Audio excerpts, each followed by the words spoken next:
to introduce Tria because I'm not sure how many of you know of her. Tria is the campaigner, the coal campaigner now, for the Western Canadian Wilderness Committee. She's a youth activist with roots in the environmental movement, in anti-poverty work, and in work for Indigenous rights. So please welcome Tria Donaldson. I probably need this. It's amazing seeing so many Vancouverites out in a game when the Canucks are in overtime. So thank you all for being here, and there's your hockey update as well. So it's 1-1 overtime. So I'm going to talk a little bit about the tar sands and pipelines, a very happy topic for those of us who care about the environment. And I want to start off by talking a little bit about one of my early experiences in the environmental movement, which was when I went to Copenhagen with the Canadian youth delegation for the climate talks in 2008. And I think it was 2008. I've tried to block it out of my memory. And one of the things that really struck me being there as a young person from Canada was just the amount of utter disdain people from other countries had for us as a country. And that's because of our role internationally on blocking progress at climate negotiations, and also the fact that we've completely turned our back on our own climate targets here in Canada. And a lot of our policy, our foreign policy, our domestic policy is now all focused on how do we encourage the tar sands industry and our fossil fuel industry above all else. So being in Copenhagen and getting to interact with the Canadian delegation there, and I was Minister Prentice at the time, but it hasn't gone much better since then, was a really eye-opening experience for me about how much work we need to do to get this country off fossil fuels. So I'm going to talk a little bit about our largest environmental disaster, the tar sands. I get it. Okay. So, as we all know, the tar sands is one of our biggest industrial projects here in Canada, and one of the biggest in the entire world. It is growing rapidly as well. When we're talking about the tar sands, we're talking about gas that is 3 times as much greenhouse gases associated with it as conventional gas. So as we've gone through all of our oil and gas reserves in the world, we're, same with fracking, we're having to use more hard to access gas reserves. So in Alberta, to get out the gas, they have to use a whole lot of natural gas and a whole lot of water. So we're seeing oil that has a much higher environmental impact than conventional oil does. By 2020, the tar sands are going to produce more carbon emissions than every single car and truck in Canada.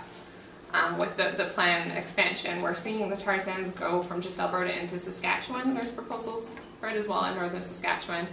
And by 2020, we'll also take up the same amount of space as the state of Florida.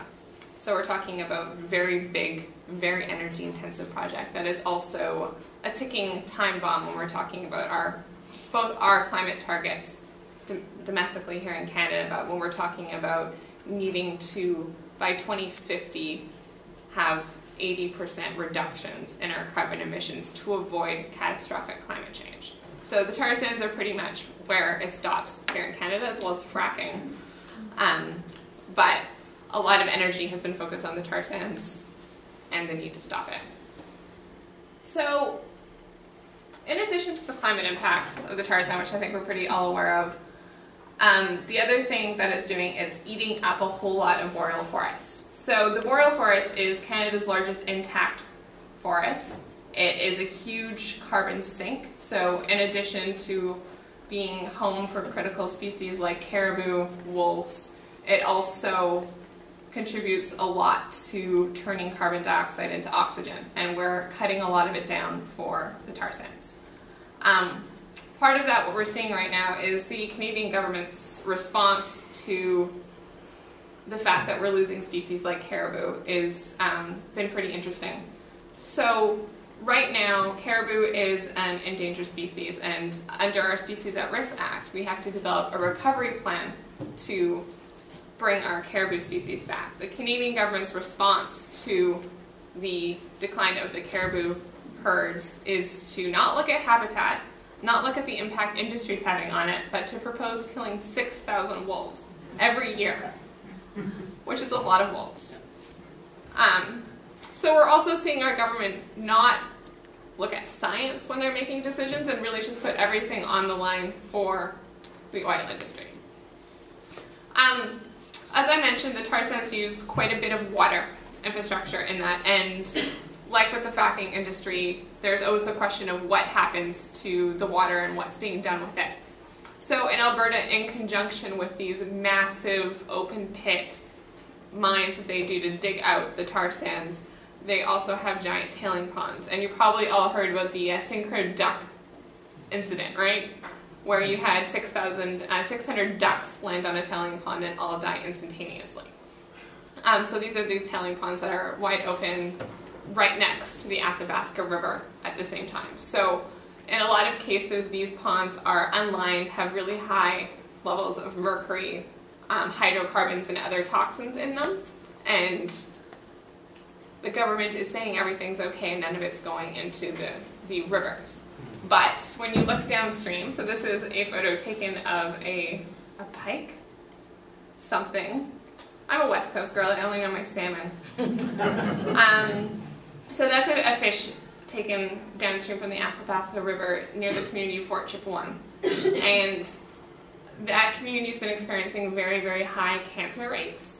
And a lot of that is to do with the fact that they're very dependent on fish. So here you can see, this is a photo from the community with those fish that you just saw the tumor on.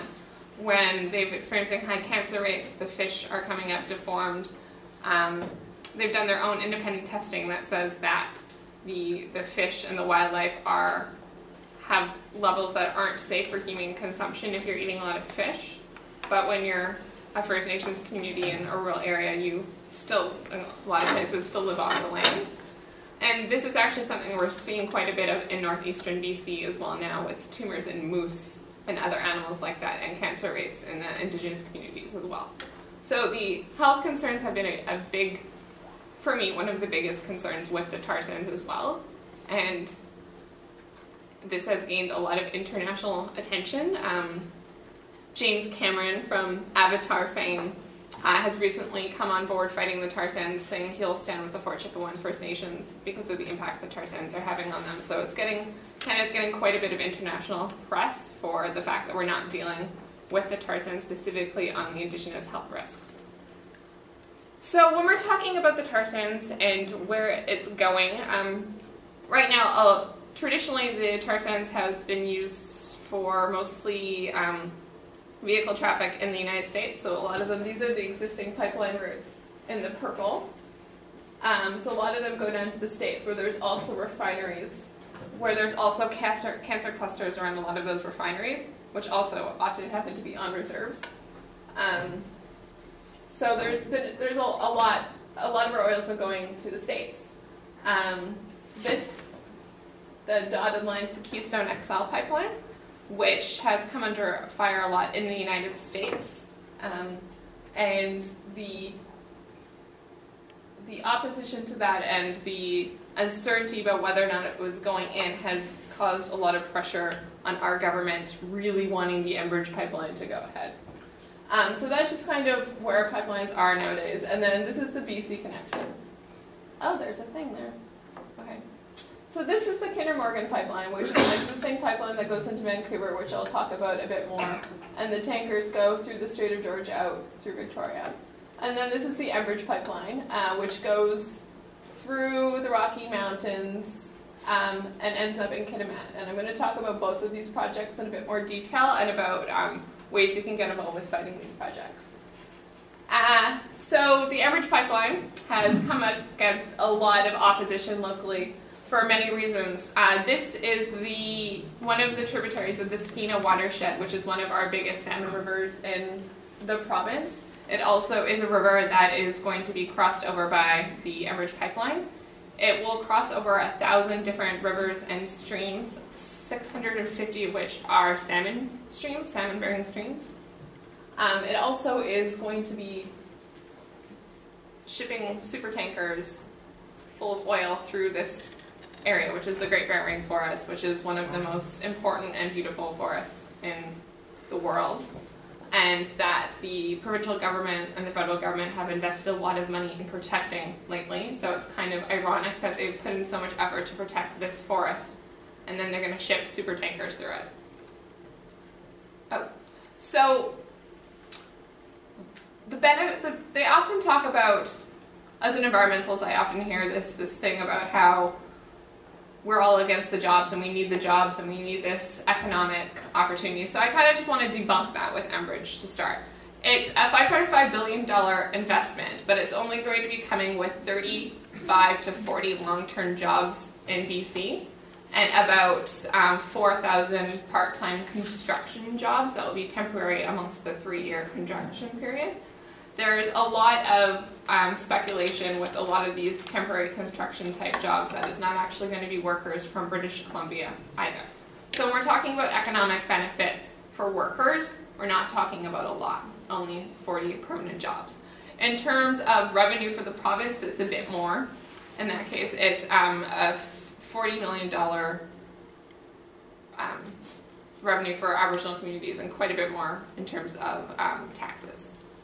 But at the same time, there's this concept called the wild salmon economy. So as we all know, here on the coast, a lot of our economy and a lot of our people depend on our ocean and our healthy environment.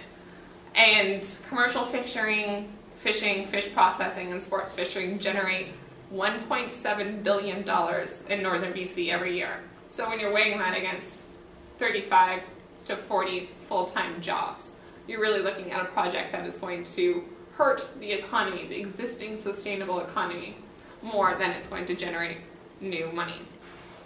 In addition, there's ecotourism, there's a crab fishery. All of this will be very much at risk if Enbridge goes ahead. Because you know what happens when you get oil tankers going through an area like the Great Barrier Rainforest? Spills. This is an ad, not an ad, a cartoon I really liked. It's kind of fuzzy because I'm not very good at high-res. Just kind of showing how difficult it actually is to navigate through.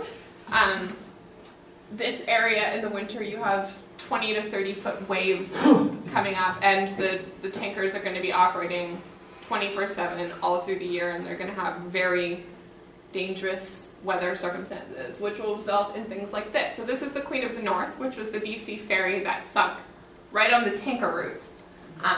So it just shows this is one of the most dangerous areas to navigate on, and the vehicles like the super tankers that they're shipping have carried 3 times as much oil as was spilled in the Exxon Valdez. So if something happens, which they will, the Enbridge CEO Pat Daniels has said himself that accidents are bound to happen. And Enbridge doesn't have a very good safety track record either, as I'll show you in a moment. So this is from the Exxon Valdez spill. This is an Enbridge pipeline in the States that ruptured a couple weeks ago. They have on average, I think, 41 spills a year, probably more than that, Enbridge alone. So we're talking about a company that, on projects very much like they're talking about here in BC, they don't have a good safety record, and we know it happens.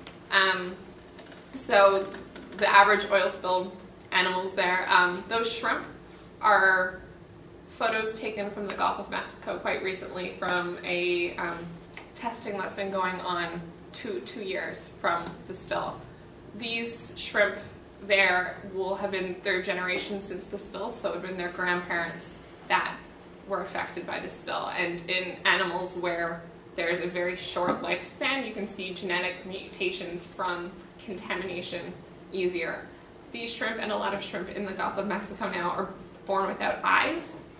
They don't have, in a lot of cases, the mother shrimp will die with babies still on them, and like they've been finding really frightening things in their seafood.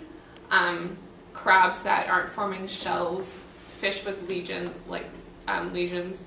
So we know that the impacts from an oil spill like happened in the Gulf of Mexico aren't just something you can clean up. A successful spill is when they clean up 10% of an oil spill.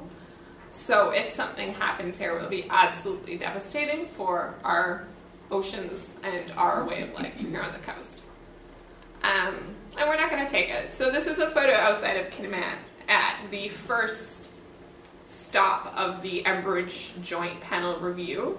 So the Enbridge process is currently in an environmental assessment period where over 4,000 people have signed up to speak, which is the most that people, it's the highest number of participants in an environmental assessment ever in Canadian history.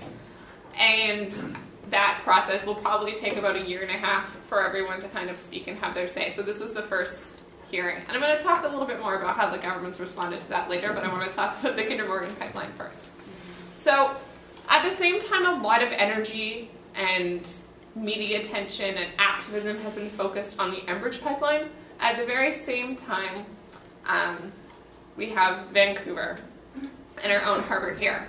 This is a photo of a Panamax super tanker. So once again, these are the tankers that are 3 times the size of the Exxon Valdez, fueling up in Burnaby. The Trans Mountain Pipeline has been in operation for decades, which goes from the tar sands to refineries in Burnaby and then down to the Puget Sound. Before, it was usually refined in Vancouver for domestic use in Canada.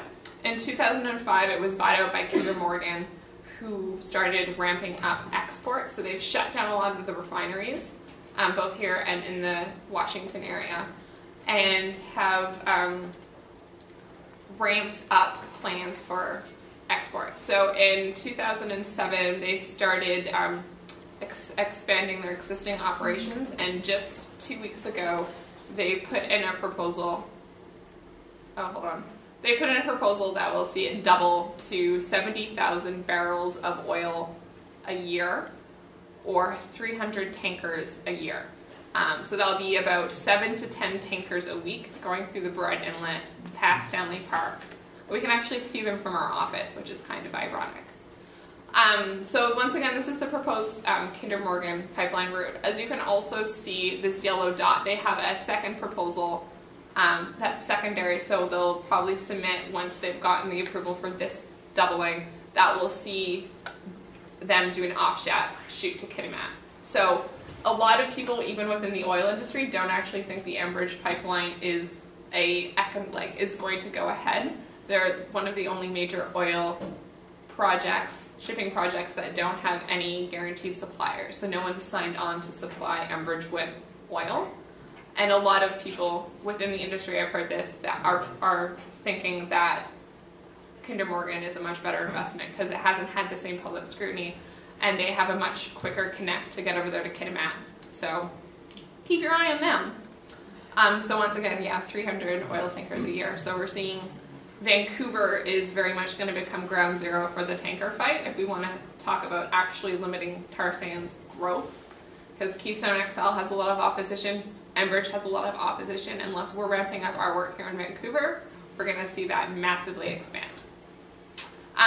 This is a photo of an oil spill that actually happened in Burnaby in 2007 from the Kinder Morgan facility. So there's a lot of concern in Burnaby about spills because they've happened there already, and a very clear reality, the same around health impacts and all things like that as well. So on your radar. I don't know how many of you follow Alberta politics, but they have an election tomorrow, and this is the woman who's probably going to win, who's Danielle Smith, the leader of the Wild Rose Party, who doesn't believe in climate change. They also have the things that the party has said during the election are pretty ridiculous, but the reality of politics in Canada is that we have a politics that is very much tied to big oil. And right now it is allowed to be so because not only are they getting a lot of funding from big oil, but we're getting out-organized by big oil. So Danielle Smith, and it will be very interesting to see what happens in the Alberta election tomorrow, because she's probably going to end up with a majority, and that's going to be a very good thing for the tar sands and a very frightening thing for the rest of us. One of the other interesting things in Canada when we're talking about the tide of politics is, are you guys familiar with this ad series, the Ethical Oil? Okay, so this is an ad that's come out of an institute called ethicaloil.org, founded by well, it's kind of shady. No one really knows where they got their money from. But it has very close ties to the Conservative Party and people who are in the Prime Minister's office, including Ezra Levant, who is a key Conservative Party strategist and wrote the book Ethical Oil that's now started this whole frame battle of how Canada is now talking about the tar sands when we're talking about selling it abroad. So the other major deposits of oil are mostly in the Middle East, which we've been using in this ad series across the world, also recently on the Oprah Network and things like that as well, talking about our oil being ethical oil because we're in a democracy and we allow our women to drive and and as opposed to conflict oil, which funds terrorism, as you can see in this very real ad funded by ethical oil. Around the same time that this think tank came out, we saw this language being mimicked by governments. So, yeah, they really like their oil over there. This is a photo of Joe Oliver, who is fast becoming one of my favorite people in the world, and a sign of the protests at a protest outside of Ottawa. So, as this rhetoric gets even farther around how we're talking about oil, by the way, there's no such thing as ethical oil. It's like destroying our planet. Our oil, as I said, is destroying First Nation communities. It's pretty much just a bunch of bull crap. Not that I like to say words like crap when I'm presenting and it's on video. So just as you know, the rhetoric's really heated up over the last 6 months, and that's been accompanied with attacks on environmental organizations and attacks on the environmental assessment process and science in Canada. We're seeing cutbacks to our major science initiatives in Canada, like our places that study the ozone in the Arctic are getting shut down. The Ministry of Environment is getting disseminated. And at the same time this is going on, they're ramping up an attack on radical foreign-funded environmentalists. Not like the Fraser Institute doesn't get money from radical organizations, or not like the Conservative government has broken Election Canada rules by having Republican. I almost called them Reform Party, and I was like, no, that's definitely wrong. Republican Party strategists coming up in the last election to campaign for the Conservatives Party. So it's not like there isn't American money involved in Canadian politics right now. The Wild Rose Party is funded by the same people who fund the Tea Party. So there's a lot of American money in our politics nowadays. There's a lot of foreign money in the tar sands. I think about 40% of it is now controlled by Chinese interests. So at the same time as we're seeing a lot of foreign money in politics and in the tar sands, environmental groups are getting called out and targeted for U.S. funding. We're going to be seeing over the coming months a huge attack on environmental organizations around charitable status and around and also on environmental rules. So with the Environmental Assessment Act, they've wanted to streamline it, so there's a huge bunch of things they're doing on that, which we can talk about in question and answer if we have time. But the main thing is they're limiting it to 2 years. So, and they're going to backtrack that. So a project like Enbridge, where you've had 4,000 people signed up to speak, they're going to cut that back and say that it needs to be done in 12 months, which is currently being pushed back a lot, and there's going to be a lot of lawsuits. So this, just very quickly, I don't think it's all lost.